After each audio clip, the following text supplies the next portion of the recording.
Sakafets YouTube, and welcome back to my channel. Let us make my delicious brown stew turkey wings.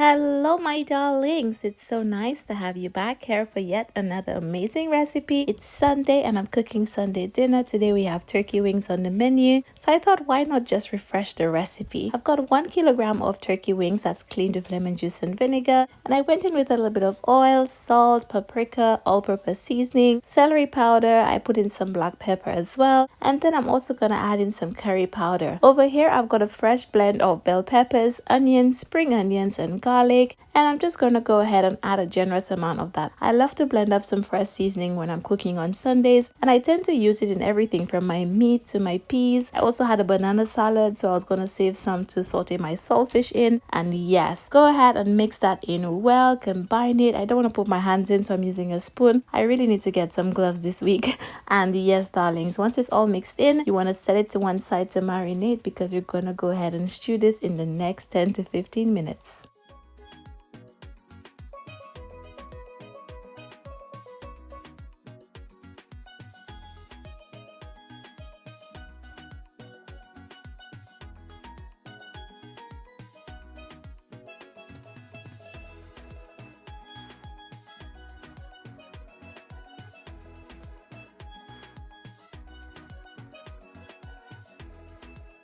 Whilst my turkey was resting, I went in with my pot. I went in with a generous amount of some oil, not too much, and then I have my brown sugar. I'm adding about 2 tablespoons of brown sugar in there like so, and as you can see, it's gonna start to caramelize. I showed you the different stages where it caramelizes a bit, it gets foamy and all that stuff. Listen, it takes a bit of patience, but you get there in the end. As you can see, it looks nice and foamy. It's starting to get to the color that I like. Keep an eye on it. I've got my extractor on, because the one thing I don't like about brown stew is the amount of smoke it makes. But yes, darlings, go in with your turkey pieces, and then we're just gonna cover it up. I've learned the trick to getting the nice color to stick onto the meat, so not stir it straight away. Once you put it in, cover it up and just leave it for a good 2 to 3 minutes. My heat is also on a medium high, because we want that color to really get onto that turkey and get it looking all golden and brown. And yes, darlings, once the meat is in, cover it up, give it 2 minutes, and I'll come back and stir it up just to show you exactly what I was talking about.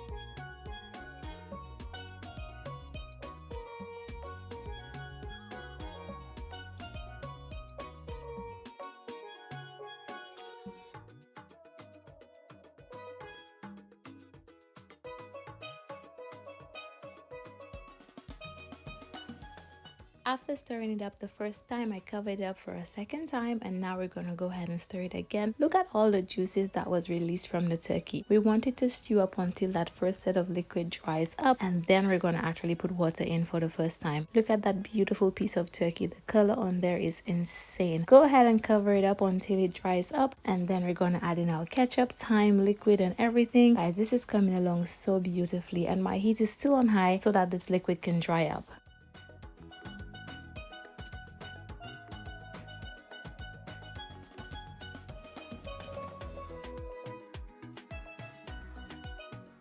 Now that I'm checking on my pot for the third time, as you can see, all of that liquid has dried up, and yes, darlings, it's looking so good. The stew flavor really intensifies when you let it dry up like this, because as you can see, it's got a bit of oil at the bottom and it's gonna really fry it down, and ooh, beautiful. Got my ketchup here, and I'm adding about 2 to 3 tablespoons of ketchup in there. You don't have to put it in. You can put a little bit of tomato paste if you don't have ketchup. I'll add in a little bit of thyme, and then I'm gonna go ahead and add 3 cups of water to the same bowl that the turkey was seasoned in. And then then I'm gonna give it a little mix. I've also got a Scotch bonnet pepper. Keep it intact. It's not gonna be spicy. We just want the flavor from the Scotch bonnet. And after cooking for a good half an hour, I went in and I removed the Scotch bonnet pepper because listen, last time I was making stew, I forgot the hot pepper in there and it burst, and you know, my kids don't eat heat, so I don't want that problem, okay? I was also making some coleslaw, and then I had this extra piece of carrot, so instead of throwing it away, I just added to the pan. You don't have to do that, okay? After that, it cooked down on low for a good hour and a bit. This is how it looks. The turkey is tender, the sauce is reduced, it looks nice and thick, the gravy is rich. Whew, so good. This is how I served it up with some fig salad, coleslaw, some avocado, salsa rice, and some beans. Yes, darlings, this is my stew turkey looking beautiful. So I really hope you enjoy the recipe. Try it soon. Let me know what you think about it. It's been a pleasure having you here, of course, and I can't wait to see you in my next one. Thank you for watching.